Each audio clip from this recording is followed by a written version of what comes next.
Good morning friends. 12th biology की online class में lesson number 4 पाठों में जनन की विशिष्ट विधियां का अध्ययन करेंगे।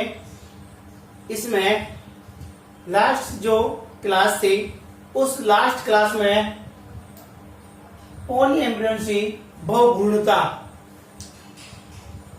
की परिभाषा और जिम्नोस्पर्म और एंजियोस्पर्म में आवर्तबीजी पादपों एवं अनावर्तबीजी पादपों में किस प्रकार से बहुभ्रूणता उत्पन्न होती है, इसके बारे में कुछ पॉइंट्स आपको बताए गए थे।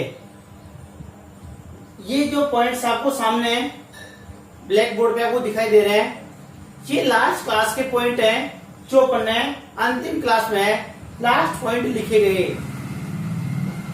ये पॉइंट्स कल की क्लास में लिखे जा चुके हैं, इसलिए इसी टॉपिक को आगे आज की ऑनलाइन क्लास में कंटिन्यू करते हैं। और आज का जो पॉइंट्स आता है वो ये आता है कि आवर्तबीजी जो प्लांट्स होते हैं, एंजियोस्पर्म जो पादप होते हैं, इन आवर्तबीजी पादपों में बहुभ्रूणता उत्पन्न होने का कारण क्या है। क्योंकि अपने जो ये पॉइंट्स लिखे थे पिछली क्लास में, उस पिछली क्लास के पॉइंट्स में ये कहा था कि जिम्नोस्पर्म जो पादप होते हैं, उन जिम्नोस्पर्म पादपों में बहुभ्रूणता पाया जाना एक सामान्य बात है। लेकिन एंजियोस्पर्म प्लांट्स होते हैं ना, एंजियोस्पर्म के कुछ पादपों में ही बहुभ्रूणता देखी गई है।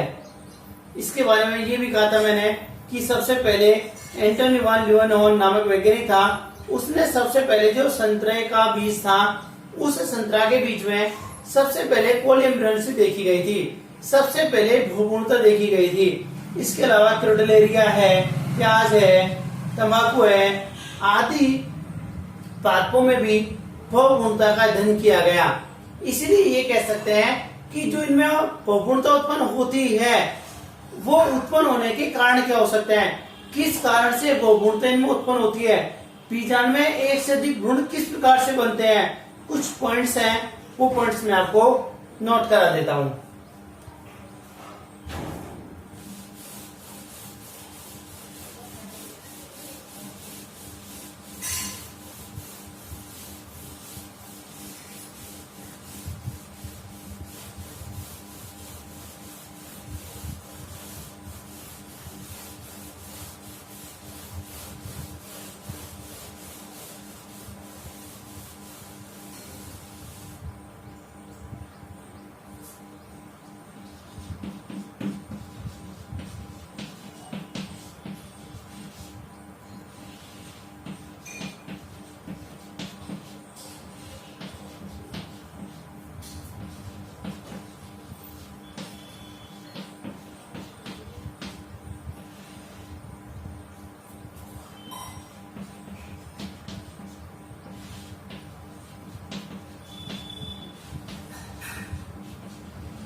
आवर्तबीजी पादपों में बहुभ्रूणता उत्पन्न होने के कारण आज का पॉइंट्स है कि जो एंजियोस्पर्म प्लांट्स होते हैं, इनमें बहुभ्रूणता किस प्रकार से उत्पन्न होती है। अपन ये कह सकते हैं कि जो अनावर्तबीजी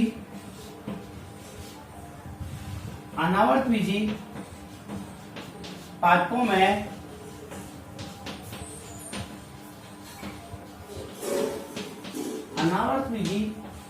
में बहुभ्रूणता पाया जाना एक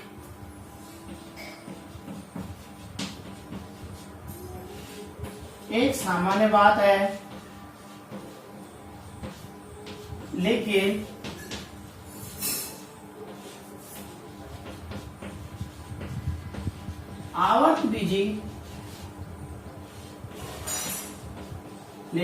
आवर्तबीजी पादपों में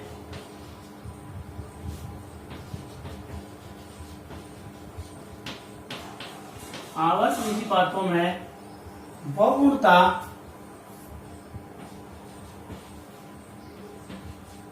निम्न कारणों से उत्पन्न हो सकती है।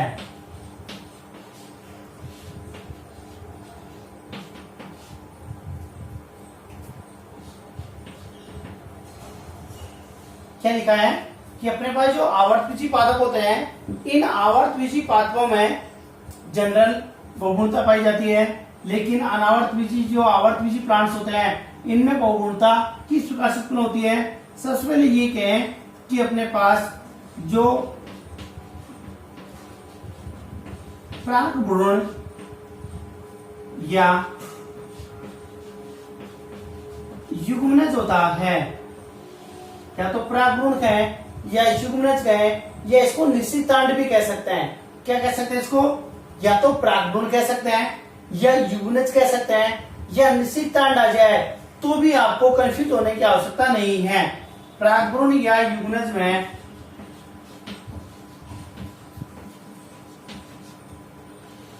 विदलन से, एक बार पॉइंट्स लिख देता हूं मैं, फिर एक एक पॉइंट्स आपको समझाऊंगा। अपने पास दूसरा पॉइंट ये आता है कि जनरली जो भ्रूण बनता है ना, वो भ्रूण किससे बनता है? जब भ्रूण कोश में जब एक नर युग्मक अंड कोशिका के साथ मिलता है तो किसका निर्माण करता है? भ्रूण का निर्माण करता है। तो इसलिए अपन ये कह सकते हैं कि भ्रूण कोश में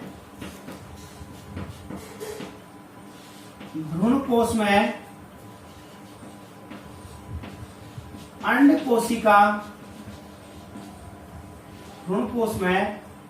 कोशिका के अतिरिक्त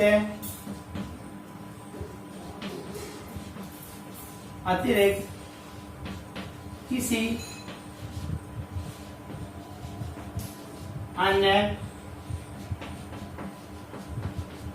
कोशिका से, अंड कोशिका तो भ्रूण बनाती है, लेकिन कई बार क्या होता है, अंड कोशिका के अतिरिक्त अन्य कोशिका कौन सी होती है? ज्यादातर सहायक जो कोशिकाएं होती हैं, वो सहायक कोशिका भी कई बार भ्रूण का निर्माण कर देती है। इसलिए जो भ्रूणकोश होता है ना, उस भ्रूणकोश में अंड कोशिका के अतिरिक्त कोई भी अन्य कोशिका होती है, वो भ्रूण का परिवर्तन कर देती है।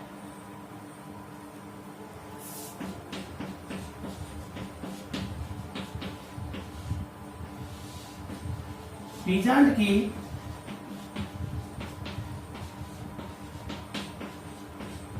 बीजाणुविद कोशिका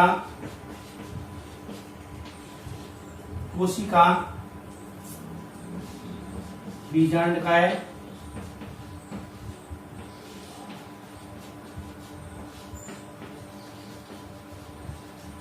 अत्यावरण बीजाणुविद कोशिका से क्या कायपन है? अपन ये कह सकते हैं बीजांडकाय, या तो बीजांडकाय या अर्धाणुजी कौन सी होती है? द्विगुणित होती हैं, और इनसे भी क्या हो सकता है? भ्रूण का परिवर्तन हो सकता है।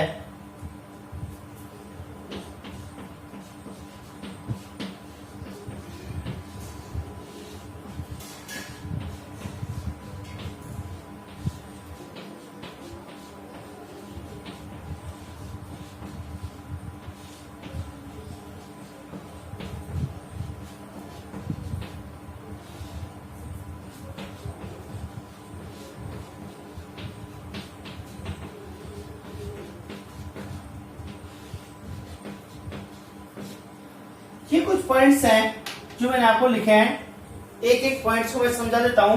देखो, परागभ्रूण युग्मनज, सबसे पहले तो ये देखिएगा कि युग्मनज क्या होता है। युग्मनज क्या होता है?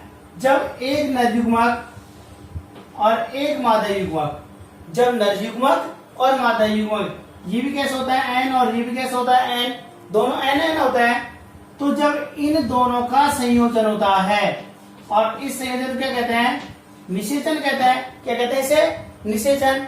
तो इससे बनने वाली जो संरचना होती है 2n, ये कैसा होगा? 2n। ये क्या कहलाता है? ये युग्मनज कहलाता है।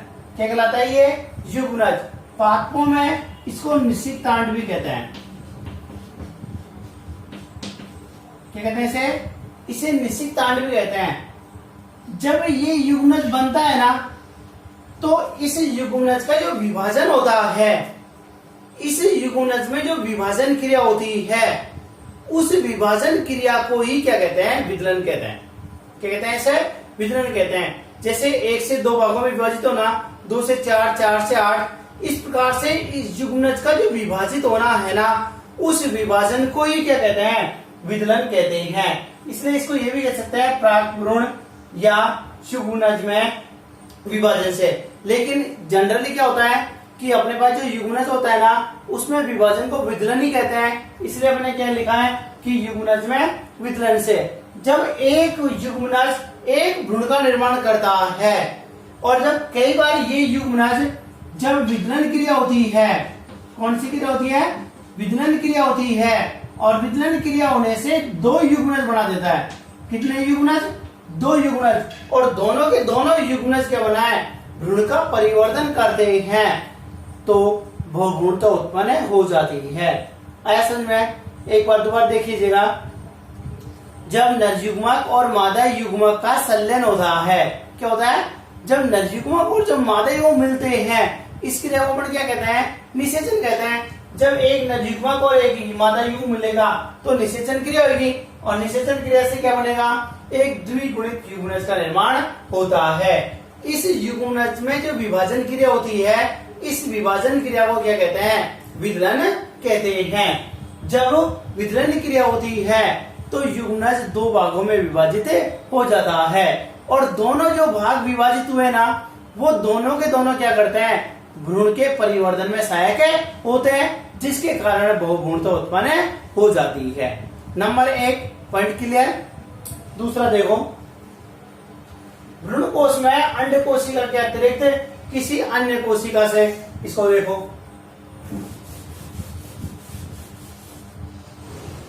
अपने पास ये क्या कहलाता है, ये भ्रूणकोश कहलाता है। क्या है ये, भ्रूणकोश है।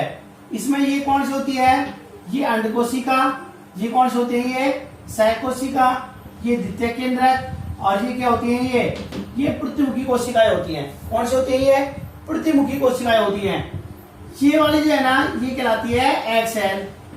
क्या कहलाती है, एग सेल अंड कोशिका। और ये दोनों क्या कहलाती है, ये दोनों कहलाती है हेल्पर सेल। इनको कहते हैं सहायक कोशिकाएं। क्या कहते हैं, सहायक कोशिकाएं।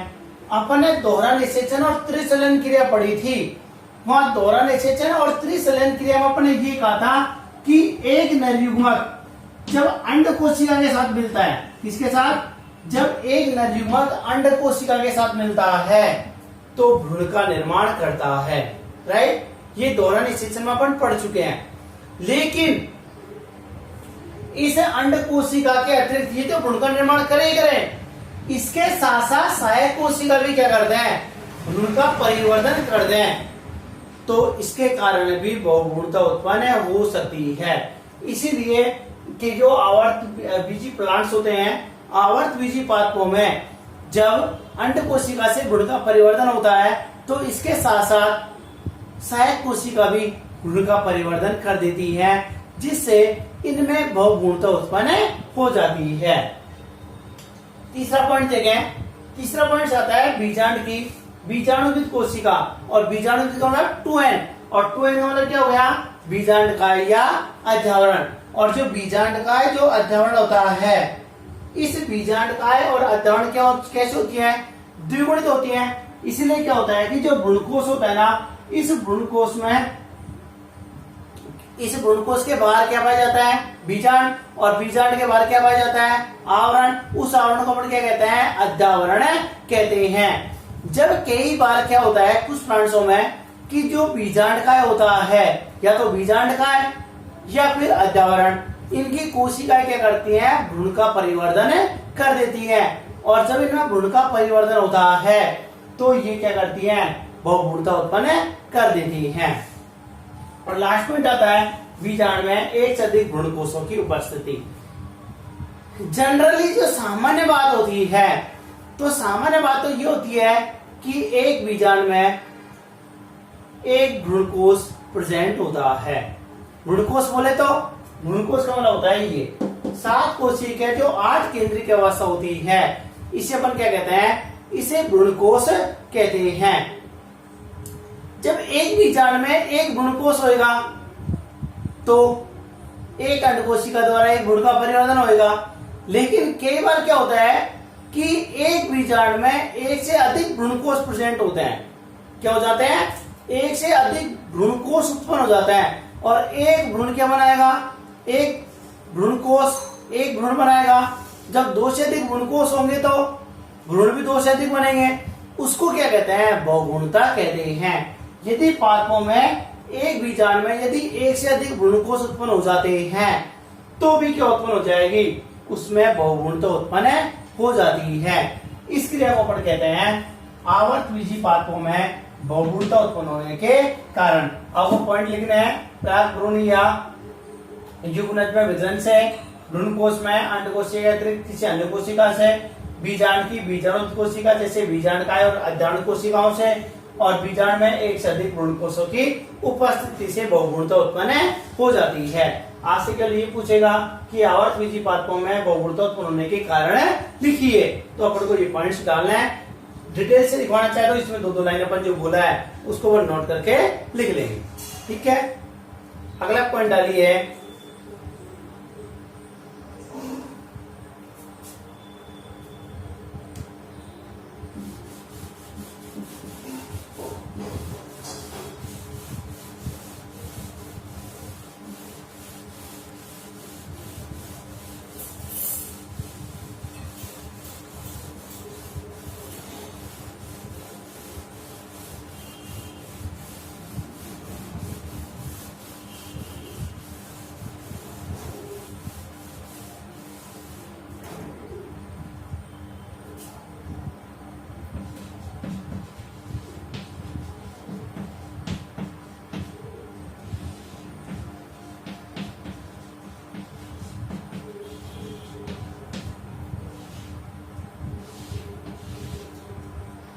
बहुभ्रूणता का वर्गीकरण कि बहुभ्रूणता को किस प्रकार से विभाजित किया गया है।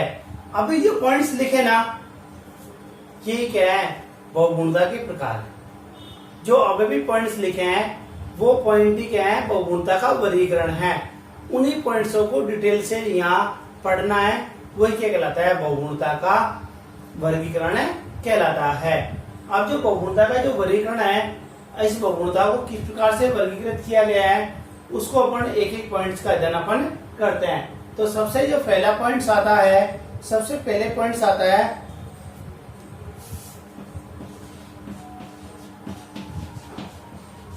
विकलन,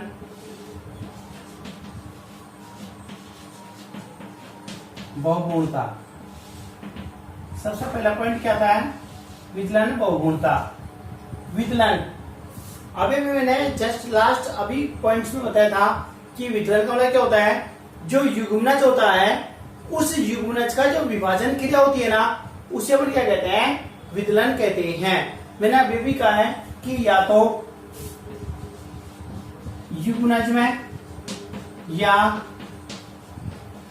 निषिक्तांड में, या तो युग्मनज में या निषिक्तांड में या प्राक भ्रूण में, इसमें या प्राक भ्रूण में जब इनमें विकलन क्रिया होती है तो इनमें विकलन क्रिया होने से एक या एक से अधिक टुकड़े बन जाते हैं, भाग बन जाते हैं, और प्रत्येक भाग क्या करता है, नए भ्रूण के निर्माण में सहायक होता है, जिससे बहुभ्रूणता उत्पन्न हो जाती है। इसे क्या कहते हैं, विकलन बहुभ्रूणता कहते हैं।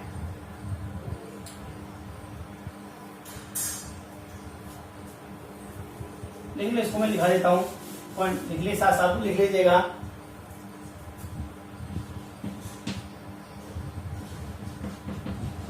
सामान्यतया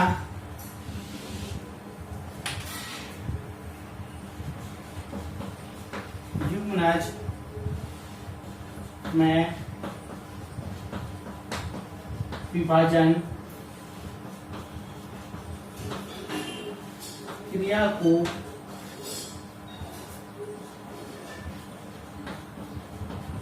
विकलन कहते हैं जब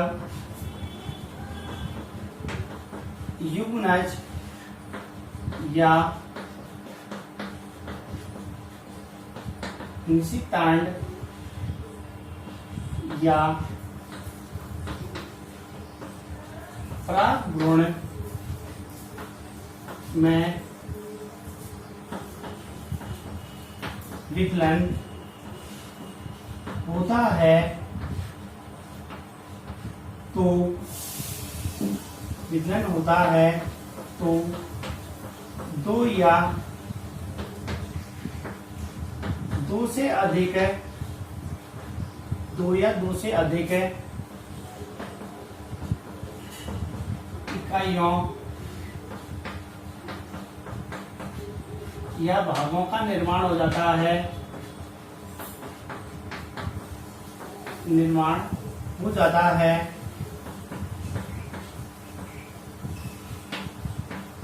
और प्रत्येक भाग भ्रूण के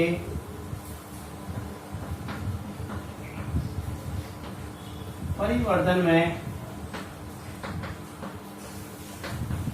सहायक होता है,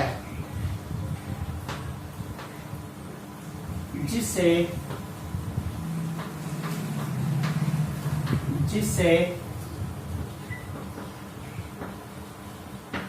बहुगुणता उत्पन्न हो जाती है। इसे विकलन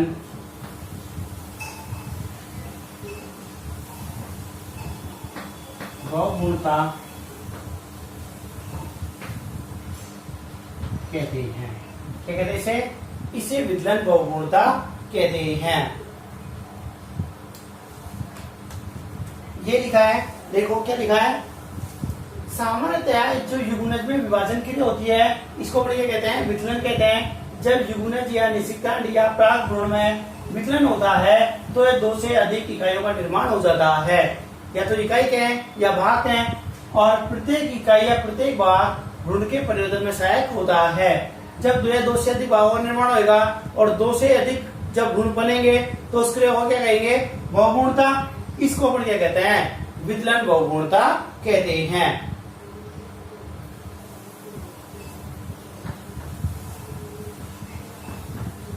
नेक्स्ट पॉइंट डालिए, इसका जन सर्वप्रथम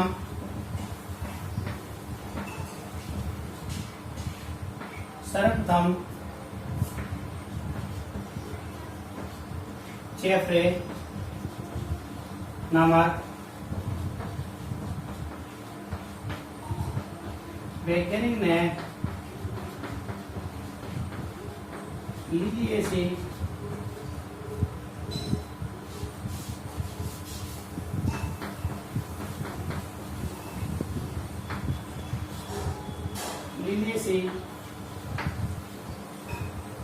इसका जन्म सर्वप्रथम जेफरे नामक वैज्ञानिक ने लिलियेसी कुल के सदस्य एरिथ्रियम अमेरिकानम कुल के सदस्य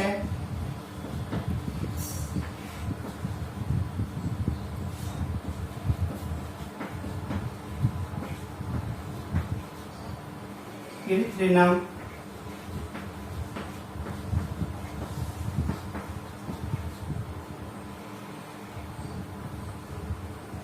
में किया।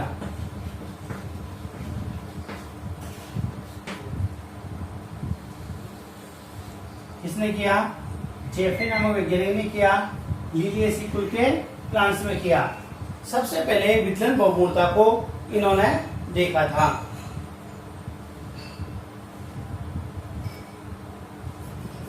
नंबर 1 हो गया।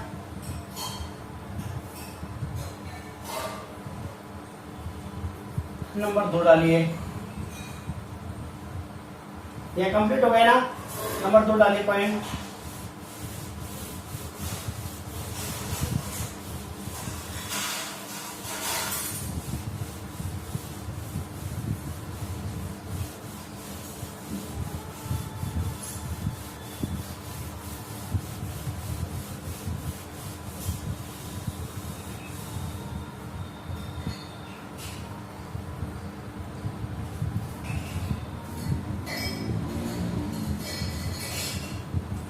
नंबर 2 पॉइंट आ जाएगा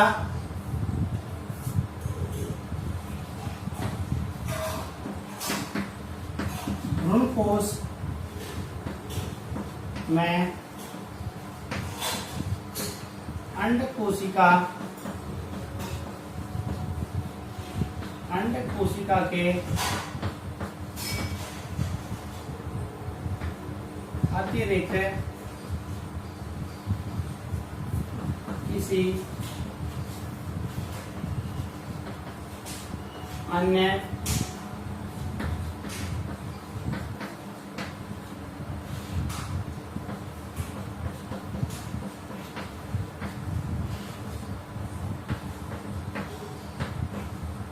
भ्रूण कोश में अंड कोशिका के अतिरिक्त किसी अन्य कोशिका से, ज्यादातर क्या होता है जो सहायक कोशिका होती है ना, ये सहायक कोशिका क्या दर्शाती है, भ्रूण का परिवर्धन दर्शाती है।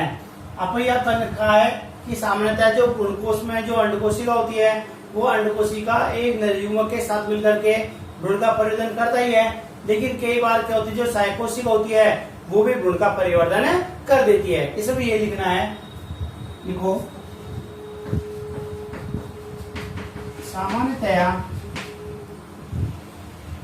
सामान्यतया एक नरयुग्मक एक सेल अंड कोशिका एक नरयुग्मक अंड सेल से मिलकर भ्रूण का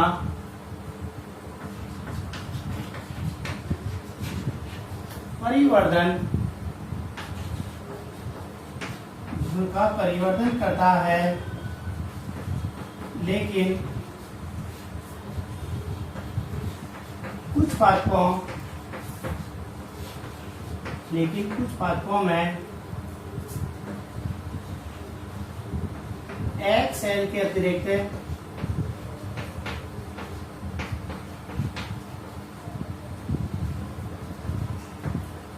अन्य कोशिका जैसे सहायक कोशिका, अन्य कोशिका जैसे सहायक कोशिका भ्रूण का परिवर्धन करती हैं।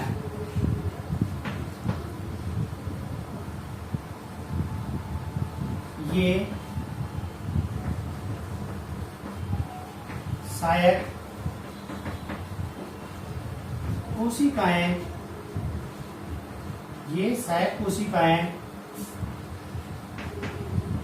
अनिषेचित एवं निषेचित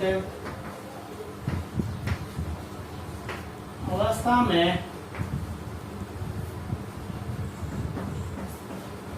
भ्रूण का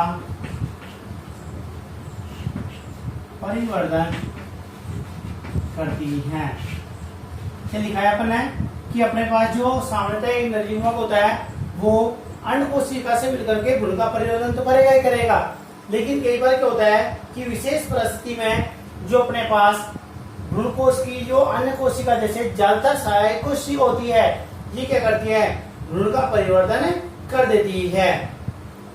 और ये जो सहायक कोशिकाएं होती हैं या तो निश्चित अवस्था में या अनिश्चित अवस्था में, दोनों अवस्था में भ्रूण का परिवर्तन कर देती हैं। जैसे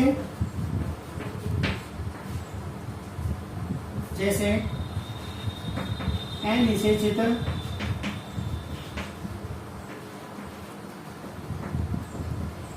सहायक कोशिका, अनिश्चित सहायक कोशिका से एग्जाम्पल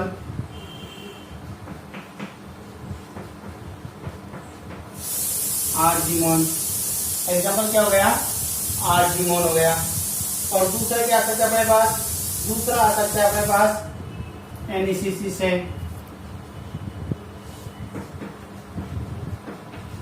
निषेचित सहायक कोशिका से।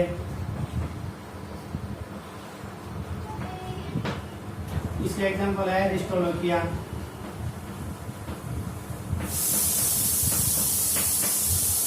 इसका एग्जाम्पल एरिस्टोलोकिया। आपने लिखा है कि ये सहायक कोशिकाएं होती है तो अनिषेचित या निषेचित अवस्था में हो सकती है। अनिषेचित सहायक कोशिका तो ज्यादातर आर्जिमोन में और निषेचित सहायक कोशिका ज्यादातर एरिस्टोलोकिया में बहुपूर्णता उत्पन्न करती हैं। इस प्रकार से अपने पास वर्गीकरण में दो प्रकार हुए। नंबर 1 विचलन बहुपूर्णता और नंबर 2 भ्रूण कोश में अंड कोशिका के सहित किसी अन्य कोशिका से। और नंबर 3 जो आता है अपने पास में वो आता है बीजांडकाय या अध्यावरण से।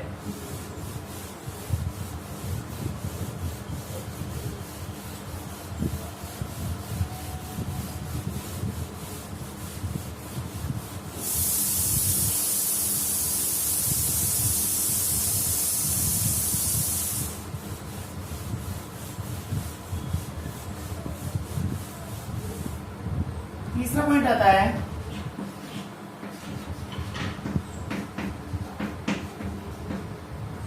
भ्रूण कोश के बाहर बीजांड की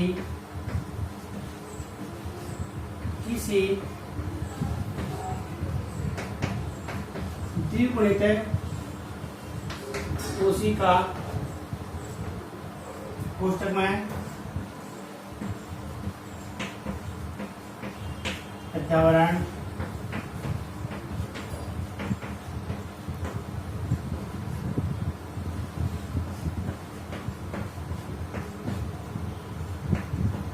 तीसरा पॉइंट आता है कि जो भ्रूणकोश होता है ना, इस भ्रूणकोश के बाहर जो बीजांड होता है, इस बीजांड में क्या पाया जाता है? बीजांड क्या पाया जाता है और अध्यावरण पाया जाता है। इस बीजांड की या अध्यावरण की जो कोशिकाएं द्विगुणित कोशिकाएं होती हैं, ये द्विगुणित कोशिकाएं क्या करती हैं? भ्रूण के प्रयोजन में सहायक होती हैं और ये बहुगुणता उत्पन्न कर देती हैं। इसको अपन क्या कहते हैं? बीजांड की द्विगुणित कोशिका से बहुगुणता का उत्पन्न होना।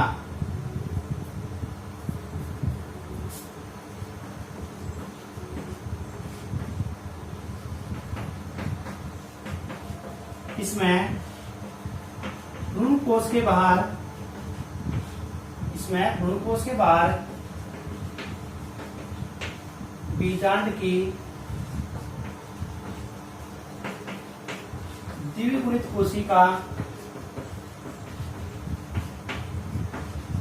जैसे अध्यावरण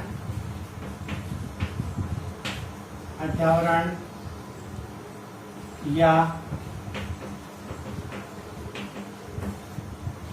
बीजांडकाय भ्रूण के परिवर्धन में सहायक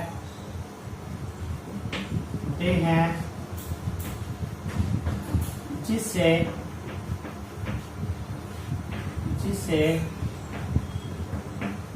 बहुगुणता उत्पन्न हो जाती है। क्या हो जाता है? जिससे बहुगुणता उत्पन्न हो जाती है। और जो ये बहुगुणता होती है ना, इस बहुगुणता को अपस्थानिक बहुगुणता के नाम से भी जाना जाता है। जो ये बहुगुणता होती है इसे क्या कहते हैं? अपस्थानिक बहुगुणता भी कहते हैं। इंग्लिश में इसे अपस्थानिक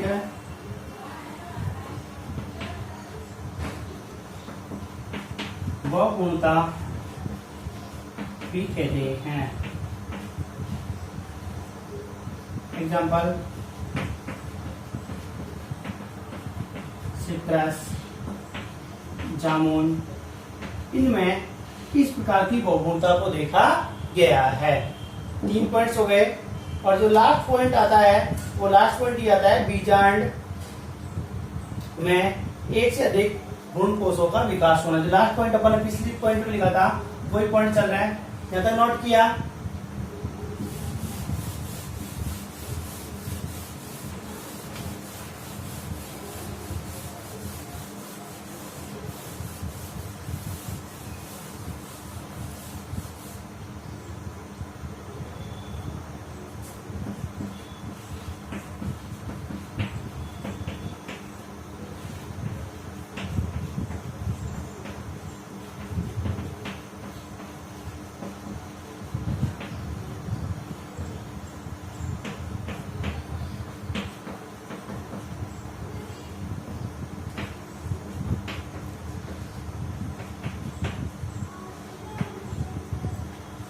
बीजांड में एक से अधिक भ्रूण कोशों का विकास। अपन ने ये कहा था कि एक बीजांड में सामान्यतया एक ही भ्रूण कोश होता है, लेकिन कई बार क्या होता है कि एक बीजांड में एक से अधिक जब भ्रूण कोश बन जाते हैं तो प्रत्येक भ्रूण कोश भ्रूण के विकास में सहायक होता है, और प्रत्येक भ्रूण कोश जब विकास में सहायक होता है तो इससे बहुभ्रूणता उत्पन्न हो जाती है, इससे भी बहुभ्रूणता उत्पन्न हो जाती है।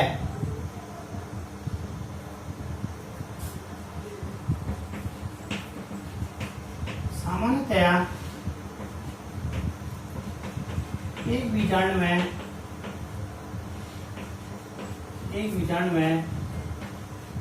एक भ्रूण कोश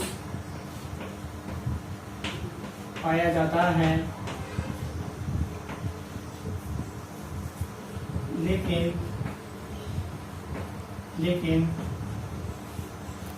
किसी कारण से एक बीजांड में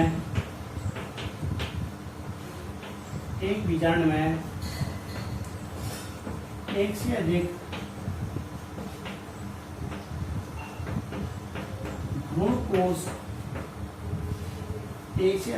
कोश विकसित हो जाते हैं और प्रत्येक भ्रूण कोश एवं प्रत्येक भ्रूण कोश भ्रूण के परिवर्धन में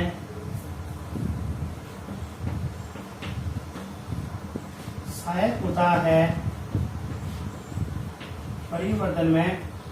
होता है, जिससे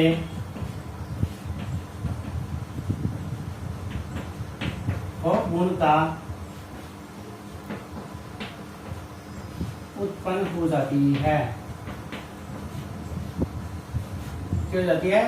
जिससे बहुभ्रूणता उत्पन्न हो जाती है।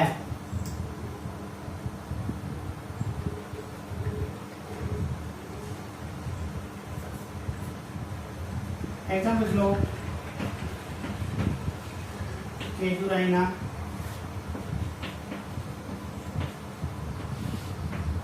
जुनसिया, ये क्या हो अपने पास बहुभ्रूणता का वर्गीकरण कंप्लीट हुआ।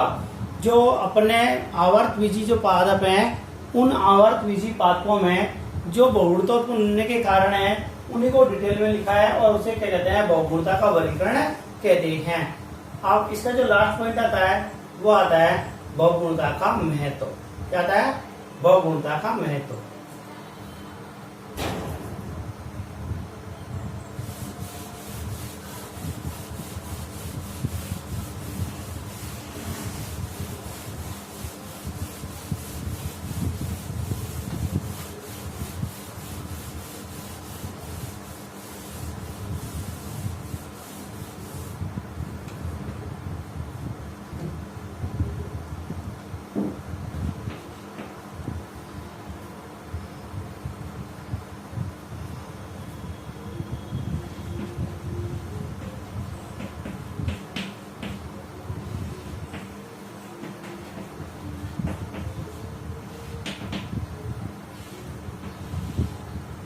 बहुभ्रूणता का महत्व कि बहुभ्रूणता का क्या महत्व है।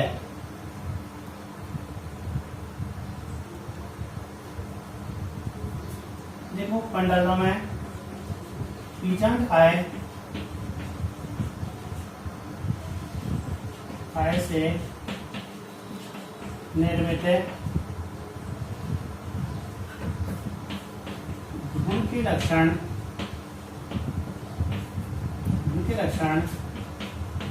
मात्र पादप के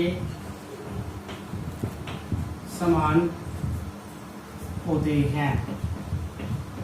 भी लिखा है अपन ने बहुभ्रूणता कि अपन ये कहा था कि जब भ्रूणकोश के बाहर स्थित बीजांड किया तो बीजांड का है, या फिर अंडाणु की कोशिका बहुभ्रूण उत्पन्न कर देती है तो उससे बहुभ्रूणता उत्पन्न हो जाती है।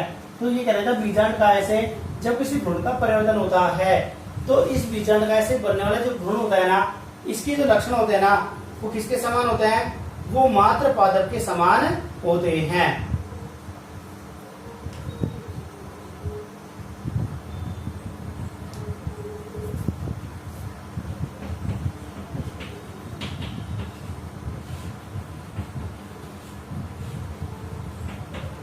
बीजांडकाई जो भ्रूण बनता है, ये बीजांडकाई भ्रूण से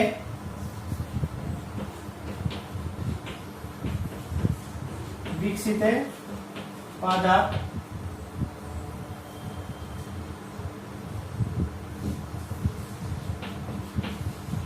से पूर्ण होते हैं।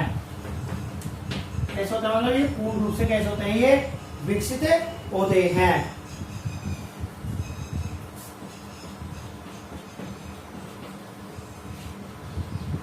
कायिक भ्रूण से कृत्रिम बीज उत्पन्न किए जा सकते हैं। जो कृत्रिम बीजों का निर्माण किया जाता है, ये कृत्रिम बीजों का निर्माण भी किससे कहते हैं? जो कायिक भ्रूण होते हैं, इन कायिक भ्रूणों से कृत्रिम बीज बनाए जा सकते हैं।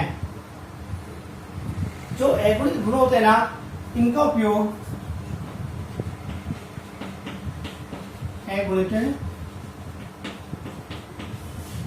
भ्रूणों का उपयोग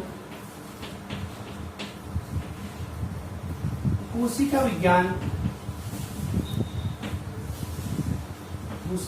में किया जाता है। अपने जो साइटोलॉजी है, इसमें जो एगुणित भ्रूण होते हैं, एगुणित भ्रूणों का जो उपयोग होता है ना, ये किसमें किया जाता है? कोशिकाओं में, कोशिका विज्ञान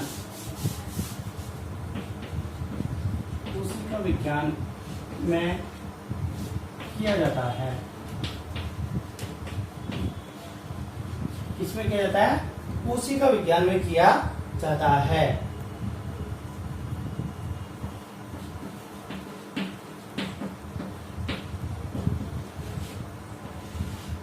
बीजांडकाय भ्रूण से रोम युक्त पादप तैयार किए जाते हैं।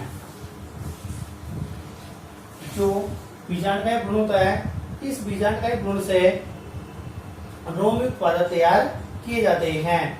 इस विधि में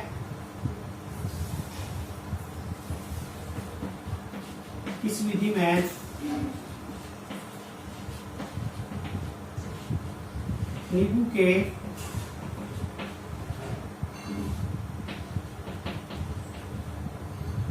विषाणु मुक्त क्लोन तैयार किए गए। ये कुछ इंपॉर्टेंट पॉइंट्स हैं जो बहुभ्रूणता का महत्व दर्शाते हैं।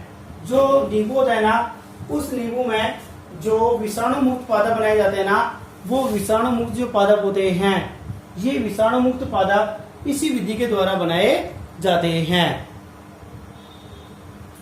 ये अपने पास क्या हुआ? ये बहुभ्रूणता उत्पन्न हुई। सबसे पहले आपने पढ़ा था असंजनन, अनिषेकता, सूक्ष्म प्रवर्धन, बहुभ्रूणता, कायिक प्रवर्धन। लास्ट टॉपिक जो बच रहा है ये कायिक प्रवर्धन। पहले इसको नोट करो, फिर मैं आपको बताता हूं।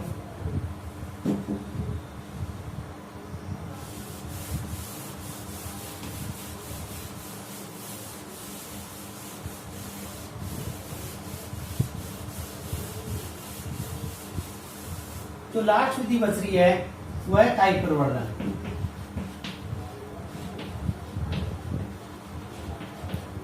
लास्ट कौन सी विधि है? कायिक प्रवर्धन। और ये कायिक प्रवर्धन है ना, इसे कायिक प्रवर्धन है, इसे कायिक जनन भी कहते हैं। और कायिक जनन का जो अध्ययन है ना, इसका अध्ययन, विस्तृत अध्ययन जो फर्स्ट लेसन है, पाठ नंबर 1 है, इस पाठ नंबर 1 में कायिक प्रवर्धन का डिटेल से अध्ययन किया गया। वहां पर कुछ विधियां भी थी कायिक जनन की। कायिक जनन का प्राकृतिक कायिक जनन है, कृत्रिम कायिक जनन है, इन सब का अध्ययन अपन लेसन नंबर 1 में कर चुके हैं, इसलिए इसकी डिटेल है और इसका जो अध्ययन है ना, वो लेसन नंबर 1 में से अपन कर सकते हैं। इसी के साथ ही ये लेसन नंबर 4 आज कंप्लीट हुआ और लेसन नंबर 4 के कंप्लीट होने के साथ साथ आज एक यूनिट कंप्लीट हो जाती है। आज पहली यूनिट कंप्लीट हो गई है। पहली यूनिट्स कंप्लीट होने के साथ ही 4 लेसन कंप्लीट हो गए। चारों लेसन के नोट्स आपको पूर्ण रूप से तैयार करने हैं। इसके साथ ही आपको अध्ययन करना है। आप अध्ययन कर लीजिएगा। कुछ दिनों बाद मैं आपको ऑनलाइन पेपर ग्रुप में सेंड कर दूंगा और आप अपना मूल्यांकन ईमानदारी से घर पे भी कर सकते हैं। इसलिए आप लोग इम्पोर्टेंट क्वेश्चंस हैं या पाठ के पीछे कोई भी जो क्वेश्चंस हैं, एक बार उनको देख लीजिएगा और आप अपने ग्रुप में यदि किसी भी क्वेश्चन में आपको कोई प्रॉब्लम हो तो आप अपने ग्रुप में उन क्वेश्चनों को डाल सकते हैं, उनका आंसर मैं आपको बता दूंगा। इसी के साथ आज की क्लास को ये ऑफ करते हैं। कल सेकेंड यूनिट स्टार्ट करेंगे जो सबसे इम्पोर्टेंट यूनिट्स है, काफी अच्छे नंबर की भी है। इसी के साथ ही कल की क्लास स्टार्ट करेंगे और आज के लिए धन्यवाद।